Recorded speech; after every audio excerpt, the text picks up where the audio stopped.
ჩემს სამწუხარო დაპირისპირებას რომ დაუბრუნდე თუ პირველის ყოვლისა ვიტყოდი რომ იგი ნამდვილად არ არის პიროვნული ხასიათისა. რინდის გამო არ ვამბობ რომ მე მას მაინც პატივს ვცემ სააკაშვილის მოშორებისა და ქველმოქმედების გამო, მაგრამ ეს არ ნიშნავს რომ მე დავერიდები მასთანაც და ნებისმიერთანაც პოლემიკასა და უმწვავეს დაპირისპირებას, როდესაც ვხედავ რომ ის ვნებს ჩემს სამშობლოს.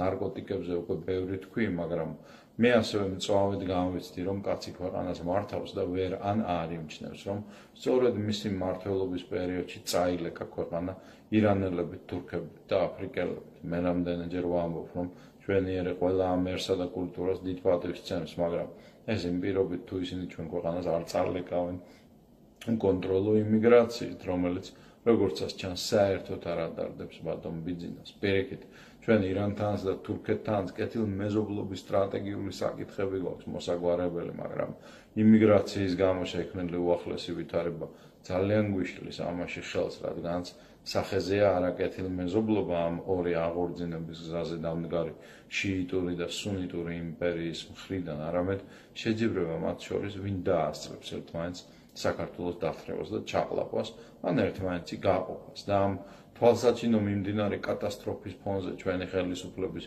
მონჯური დუმილი ძალიან ძიმე შთაბეჭდილებას ტოვებს ჩემზე. საოცარი სურათი გვაქვს, სანამ ბატონი ბიძინა თავის შუშის სასახლეში ზის და მოჭარბებულ დემოკრატიაზე გვიყვება რაღაცას და გვპირდება აწიმაცალეთ მომავალი 4 წელი მაგარი იქნებაო, ჩვენ აღარ ვიცით რომელ ერთ გამანადგურებელ ჭირს ვებრძოლოთ ანტიდისკრიმინაციული კანონის შედეგად მიიღებულ მამათმავლების მონოპოლიას ქართულ ტელევიზიას ქვეყნის მოახლოებულ გაუპატიურებას, ჩვენი ახალგაზრდობის ნარკომანიზაციას და ვიზა ლიბერალიზირებულ ევროპაში 250,000 მათგანის ერთგან ამასწინეებზე გადინებას, რის შედეგადაც კაცი აღარ დარჩა ქვეყანაში, რომ მეურნეობას მიხედოს. ოჯახების აზარტულ თამაშებში ქონების წაგებას, მათ მევახშეებსა და მევახშეებისაგან უკვე აღარაფრით განსხვავებული ქართული ბანკებისაგან ამოხრჩობას, თუ ჩვენი პოლიტიკოსების დაპირებას, რომ თურმე საქართველოს გარეთ დაგვასაქმებენ, თუ მითიური ევროინტეგრაციის ჰიპნოზის დროს ჩვენს ერთდროულ ირანიზაციასა და თურქიზაციას. ჩვენიერი იღუპება და მალე აღარ იქნება, თუ რამე არ შევცვალეთ სწრაფად და რადიკალურად. თავისთ არაფერი არ მოგვარდება და არ გამოსწორდება. თან ეს სწორედ ის იშვიათი შემთხვევაა, როდესაც ხალხისა და საზოგადოების შეცდომები და მანკიერებები აქ არაფერ შუაშია, გარდა იქნება იმისა, რომ ასეთ პოლიტიკოსებს ირჩევს გაუთავებლად და სწორედაც რომ პოლიტიკოსების და სახელმწიფოს ბრალია ყველაფერი.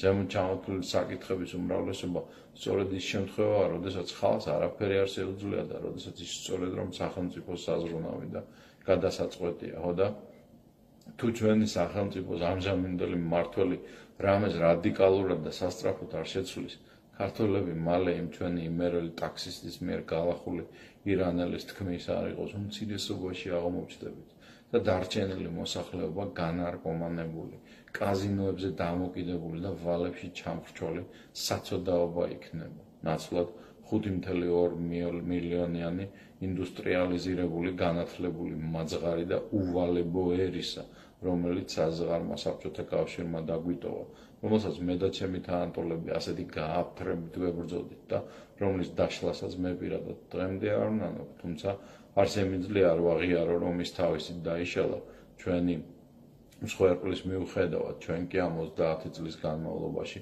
ლურსმან დავშალეთ ჩვენი ინდუსტრია და ისეთი პოლიტიკოსების კალეიდოსკოპი ავირჩიათ, რომლებმაც ქვეყნის მოსახლეობა გაძარცვეს ციხეებში, ამოალყეს და ახლა განარკომანებას და საბოლოო გარყვნას უპირებენ. ქართველი ერის გენოციდი და გაუბედურება, რომელიც სააკაშვილმა დაიწყო 330,000 ქართველის ციხეში ჩაგდებით, მათი გაძარცვითა და გაუპატიურებით, ქოცებმა გააგრძელეს სხვა უფრო ცვიერი და დახვეწილი მეთოდებით.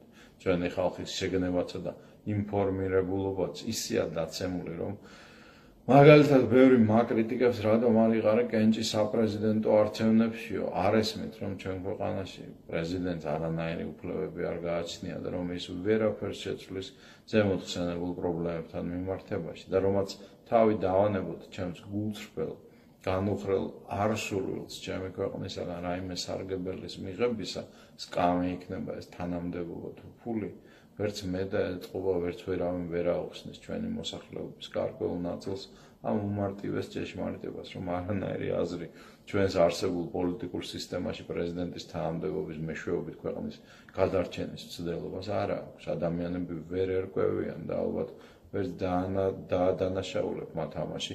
ელემენტარულ იურიდიულ საკითხებში არ აქვს წაკითხული ჩვენი კონსტიტუცია. არ იციან თუ როგორ დაახეიბრა მიხეილ სააკაშვილმა საქართველოს პრეზიდენტის ინსტიტუტი, როცა პრემიერის სკამს იმზადებდა, რადგან აღარ შეეძლო პრეზიდენტად მესამე ვადაზე წასვლა და როგორ საბოლოოდ გაანადგურეს ეს ინსტიტუტი ქოცებმა მარგველაშვილთან ძიძგილაობაში და მით უმეტეს როგორ უნდა აუხსნა ასეთ ხალხს ისეთი რთული საკითხები, როგორებიცაა ის ფაქტი, რომ სანამ ჩვენ ლიბერალურ დემოკრატიულ რესპუბლიკის სახელმწიფოებრიობას არ გავაუქმებთ და შვეიცარიისა თუ ისრაელის მსგავსი ჭეშმარიტი სახალხო მმართველობის სახელმწიფოებრიობაზე არ გადავალთ, ჩვენი ქართული სპეციფიკის გათვალისწინებით, როგორებიცაა ეკლესიასთან არსებული კონკორდატის ნამდვილი დაცვა და პატივისცემა და ძლიერი ეროვნული ლიდერის ყოლა არ აქვს მნიშვნელობა პრეზიდენტი ერქმევა მას პრემიერი თუ ბოლოს მეფე თუ ამას ხალხი მოინდომებს. ჩვენ არაფერი არ გვეშველება. ვინმე ამის მომსმენი მეტყვის, ხო და არაფერი არ ყოფილა ბიძინას და ქოცების ბრალი თუ თავად სახელმწიფოებრიობის ფორმა არ გვივარგავ, მაგრამ რა თქმა უნდა ეს ასე არ არის. როდესაც ასკარად ძალაუფლებას ჩალიჩობს გინდა და ის სრულად ხელში ჩაგიგდია თავისი საკონსტიტუციო უმრავლესობით და როდესაც 6 წლის მანძილზე 1 მილიმეტრითაც არ წაიწევ ქვეყნის მთავარი ოცნების ასახდენად აფხაზეთისა და სამაჩაბლოს დასაბრუნებლად რაღაც ჯანდაბა ქართული ოცნება ხარ შენ შეიძლება ხარ ვიღაცა სხვა ერის ოცნება, მაგრამ ქართული ოცნება ნამდვილად არა და როდესაც ამასობაში კიდევ ქვეყანას ისე ჩაახრჯობ ირანელებში, თურქებში, ვალებში, გარყვნილებაში, უიმედობაში და ახლა ნარკოტიკებში გამოდის, რომ შენ ძამია ქართული ოცნება კი არა, ქართული კოშმარი ყოფილხარ, შეუგნებლად თუ იქნებ შეგნებულოდაც მეთქი ვამბობ, თორემ აბა როგორ შეიძლება ამდენი შეცდომა დაუშვა და არანაირ ნიშანს არ გვაძლევდი, რომ ნანომ ძალიან ძალაუფლებას მანიაკივით ეპოტინებოდე და შენი თოჯინების პირით გაიძახოდე, მაინც დავთესავ ნარკოტიკებს. თავისი მმართველობის დასაწყისში ბატონ ბიძინას უყვარდა ლაპარაკი იმაზე, რომ ის ოცნებობს ისე გააძლიეროს სამოქალაქო საზოგადოება, რომ მათ, როგორც ის თვითონ ამბობდა, წამორტყმა შეეძლოთ პოლიტიკოსებისათვის. ხო და აგერავართ ბიძია.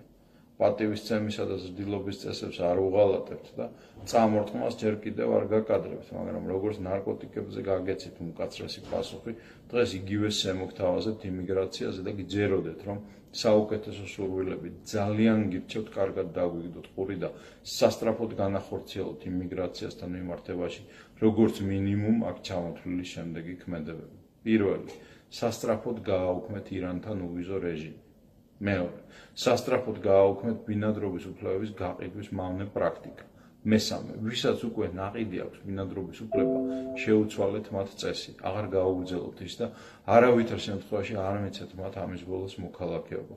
მესმის, რომ აგი ჭიჭყინდებიან სახელმწიფომ გადაგვაგდო, მაგრამ მათი ჭიჭყინი გერჩივნოთ ქართველი ხალხის რისხვას. ჩვენმა სახელმწიფომ სამწუხაროდ არაერთხელ გადააგდო საკუთარი ხალხი მეანაბრეებიდან დაწყებული თქვენს მიერ სამართლიანობის არაღდგენით და საწვავის და დენის ფასების არ განახევრებით და პირიქით მათი გაზრდით დამთავრებული და ამ ერთხელ ნუ დაირწმეთ ქართული ხალხის ინტერესებში მაინც აქ შემოსეული უცხოელების გადაგდებას. ან ბოლო-ბოლო თუ საჭიროა დაუბრუნოთ მათ ეგ ფული, ან იყიდეთ მათგან მათი განკუთვნილი ბინები და გრძელვადიანი კრედიტით გადაეცეთ ისინი ქართულ მრავალშვიან ოჯახებსა და ახალგაზრდა ოჯახებს. ეს კიდევ უკეთესი იქნება. ანუ გვეწუწუნებით ამის ფული არა გვაქვს, გამოიქეკეთ ჯიბეები და ჩამოკიდეთ ფეხებით თქვენი მყარავი მოხელეები მერწმუნეთ. უცბად ჩამოუცვიდებათ იატაკზე მაგის სამყოფი ფული. მეოთხე, შინაგან საქმეთა სამინისტრომ დააპატიმროს ის ირანელი და თურქი იმიგრანტები, ვინც ნარკოტიკებით ვაჭრობს კაცო ჩვენ ქვეყანაში და დეპორტაციის წესით, როდემდე გელოდოთ, გადასცეს ისინი თავიანთ მთავრობებს.